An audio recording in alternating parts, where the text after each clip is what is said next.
I want to first talk to you about Uber versus Lyft. So, if you are a driver out there, you're just looking for the better platform in terms of affordability, but also in terms of income, this is the conversation you want to really watch. So, who pays more, Lyft or Uber? Let's talk about that.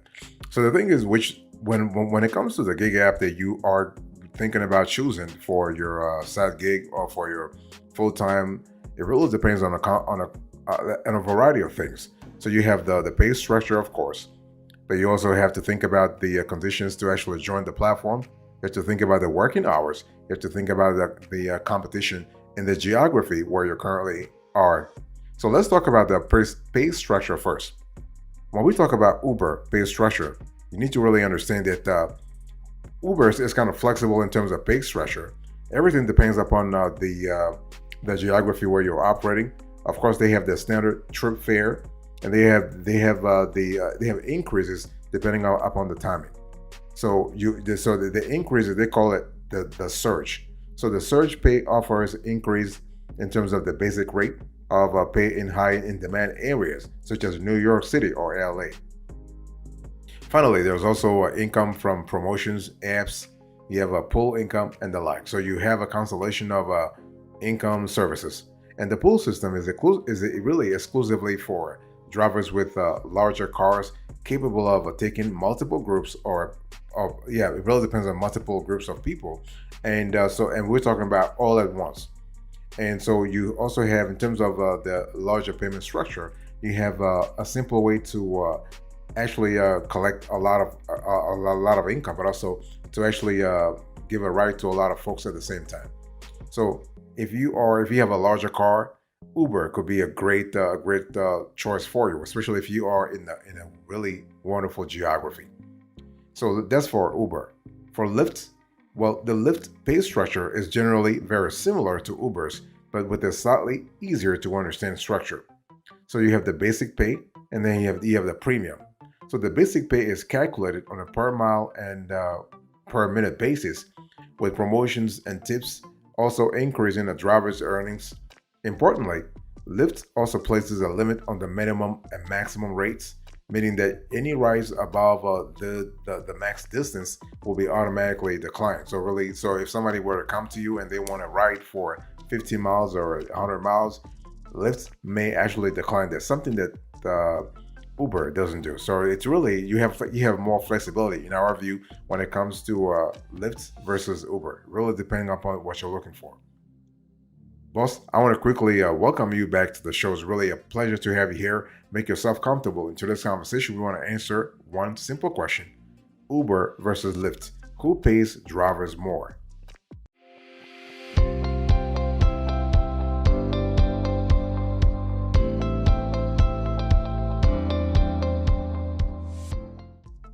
So when we talk about Uber versus Lyft, of course, the pay is kind of important, but you have other criteria, right? So you have to think about longevity of the platform. You have to think about flexibility. You have to think about the ease of use. You have to think about also other important factors in terms of age and so on and so forth.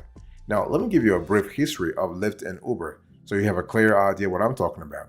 So Lyft and Uber are two of the best known brands in the ride sharing field, but of the two, Uber is slightly older. Okay, so Lyft actually started in 2012, and Uber actually has been around since 2018. So when you think about Uber, I mean 2008. So when you think about Uber, I want you to think about a platform, an app, if you will, that's about 15 years old, whereas Lyft is like around 10 to 12 years old. Okay, so in terms of experience, Uber is the leading brand, but only marginally. It depends on what you're looking for. And so this is you have to think about the ease of use, of course. But you got to think about geography also. What kind of locations are Lyft and Uber, I would say, available? So both Lyft and Uber operates within the U.S. However, what we have seen in our research and also based on our own experience is that Uber generally has better coverage overall within the U.S., which may really influence the number of rides you can take. It really depends upon the locations that you currently are at. And so the thing is, the number of locations covered by Uber is drastically more than Lyft's, making it open for almost any driver. And we also seen that Uber operates in a larger number of countries outside the US. Just in case if you're interested in going internationally, you might want to think about that as well. So bottom line here is that when it comes to a geography, Uber is slightly better. When it comes to pay, well, it really depends, but I would say based on our experience, it's 50-50. When it comes to ease of use, it's also 50-50. When it comes to age, let's say longevity, Uber is slightly older than Lyft. By the way, boss, I want to quickly remind you of today's topic. We are having a conversation about Uber versus Lyft. Who pays drivers more? So when we talk about who pays drivers more, of course, we're speaking about payment, we're speaking about income, but we also talk about what kind of services that the platform really offers, okay? So when considering whether Uber or Lyft is likely to be a better fit for your delivery driving goals, it's definitely important to keep services in mind. So let's say if you are in a very competitive geography such as New York, and you have a service that doesn't offer a lot of services. I mean, you have a service, an app, if you will, that doesn't offer a lot of services. You actually may stand. You stand a chance to make less money. But if the platform, if the app offers a lot of services, then you have an opportunity to earn more. Okay. So overall, based on our research, Uber is the clear winner in when it comes to the services because they offer a broader range of services. And so when you think about a larger constellation of services, you do have directly or indirectly an opportunity to earn more. Okay, so we're talking about the new earning opportunities for drivers and riders alike.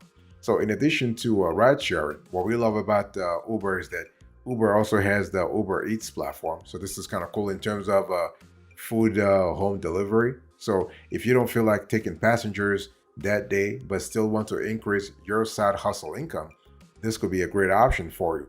And Lyft also offers that, but Lyft is not as Lyft's services are not as broad and I would say more flexible as Uber. So in this sense, Uber is actually the clear winner.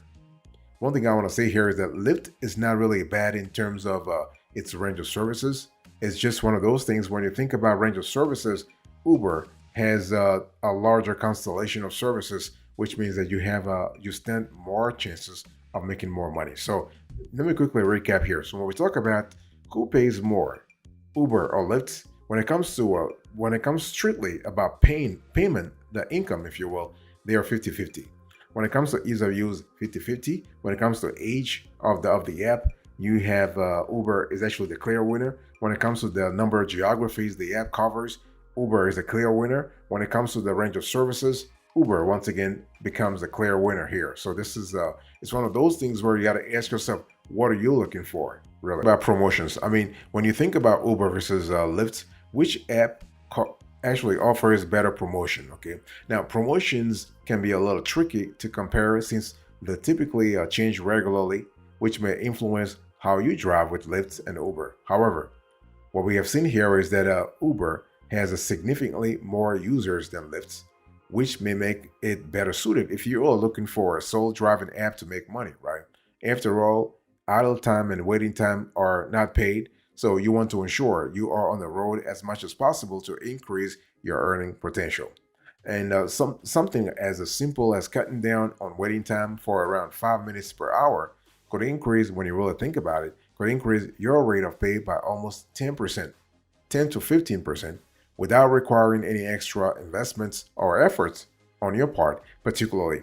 So what we have seen is that it's easy to see how crucial regular riders are really like how flexible they are when it comes to choosing one ride sharing app over the other. One thing I want to say here is that when we talk about promotion, that's one thing you need to really pay attention to. Promotions actually are driven by the geography. They are driven by the kind of consumer practices or rider practices you have in a specific city or a specific county, but also when it comes to the local regulations. Some geographies in this country are much more regulated than others. Okay, now New York City is the when it comes to compliance, when it comes to regulations, you have lax rules versus in smaller places such as Dover, Delaware, for instance. So everything depends again upon your geography. It depends on your states, on your city, but also the local regulations. But bottom line here is that what we have seen is that competition tends to drive the amount of pay you are making. So if you're looking for the better overall platform in terms of your very competitive location, Uber takes the slight edge in that regard. Boss, I want to quickly remind you of today's topic. We are having a conversation about Uber versus Lyft. We are doing a quick compare and contrast so you have a clear idea what kind of platform, what kind of app is a lot better when it comes to paying rideshare, rideshare gig drivers.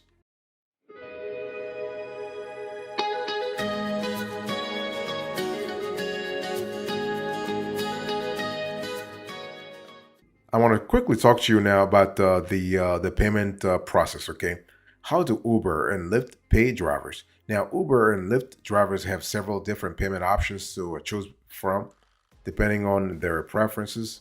So, as standard, Lyft pays its drivers weekly on a Tuesday morning directly into their bank account, although this may take up to 2 days to arrive. And so they also offer a direct payment option when payment is made immediately after the ride is completed, and an express pay system which allows for a rapid payment processing with a 0.5 to a $1 fee. Okay, so similarly, what we love about Uber is that Uber also offers a weekly payment system which requires the users to set up a direct debit. Alternatively, Uber drivers can receive their pay by requesting a cash out, which takes around 2 to 5 days to appear on the driver's bank account. So this is kind of cool. So overall, when we think about the Uber versus Lyft pay processes, those two payment processes are very similar. Okay. However, Lyft offers more options for payment compared to Uber, which may take a little more, which we can really take the more flexibility and make the app more interesting for some rideshare drivers. Okay, and so we also love the fact that Lyft pays slightly quicker than Uber, which could be helpful for drivers who need cash in their accounts a little more quickly. So this is kind of important to really pay attention to. So bottom line here is that when we talk about payments from Uber or Lyft, are those drivers' expenses covered? No. I mean, one of the biggest blows for many new rideshare drivers is the cost of providing services. Indeed, an income of around $20 to $25 per hour sounds pretty nice until you consider that many drivers have expenses of around $5 to $10. That's 1/4 to 1/3 of the total income. Surely there is a way for Uber and Lyft to pay for this, but it really depends.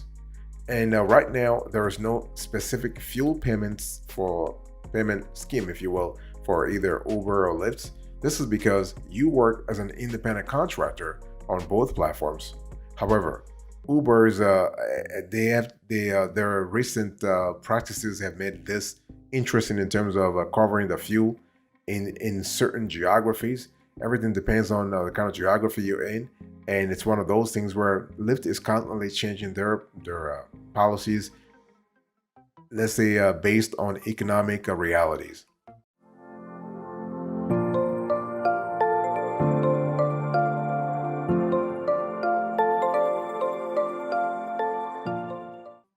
I want to talk about the Lyft versus Uber, and I want to talk about the driver requirements. So, as we are comparing and contrasting Uber versus Lyft, we need to really understand that the driver requirements. So, when choosing the best gig apps for your side hustle, you want to make sure that you meet the driver requirements.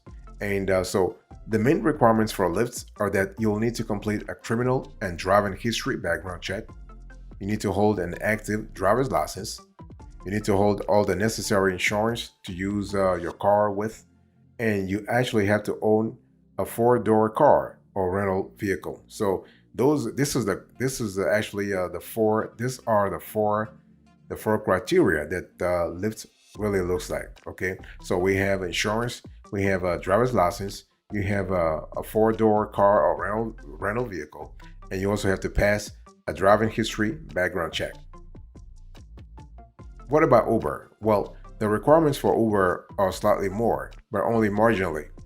So similarly to Lyft, you'll need to meet your city's minimum driving age, hold an active US driver's license, have access to a four-door vehicle, and be able to provide vehicle insurance as necessary. So you also have the four criteria there.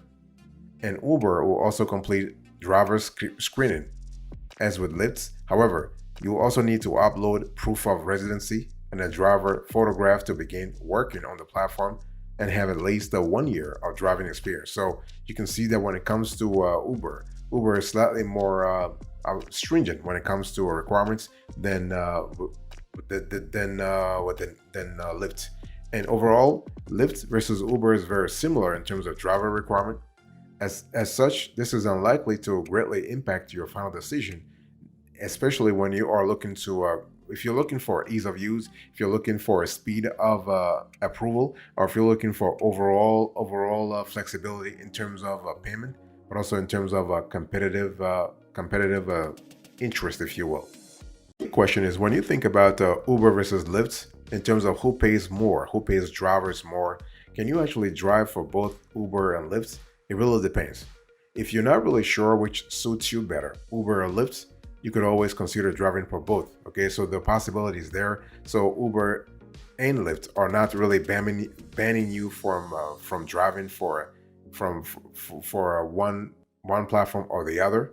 And so there is nothing to say you can't drive for both since you are an independent contractor. This means what? It means that you are free to work on multiple apps whenever you want. So feel free to take on rides from as many companies as you would like to take on instead of being tied to just one. This can also offer unique opportunities for streamlining your driving plans, helping you increase your hourly rate in the long run. That's what you want anyway. You want to have that flexibility. You want to have this ability to do things your way. So you are able to streamline working with Lyft and Uber at the same time. Okay. Now, what we have seen is that a lot of drivers, they like to not only be on Uber and Lyft, but also be on other platforms. Not just they can be on DoorDash, for instance, for food deliveries, and also on other platforms. And it's one of those things where you want to increase your opportunity in terms of the chances that you have. So, bottom line, and here's an overview I want you to pay attention to. So when we think about Uber versus Lyft, the average hourly rate is around 20 to $25. Okay, you're not making more than that unless you are in a quote unquote in a prestigious location, if you will. In terms of rewards, we will say that Uber really wins slightly more here in terms of the rewards offered, but in terms of driving for both, you have the opportunity. That's how you actually can increase your chances of actually making more money over time, is by actually driving for both. That way, you can actually see which one pays better in your specific geography over time.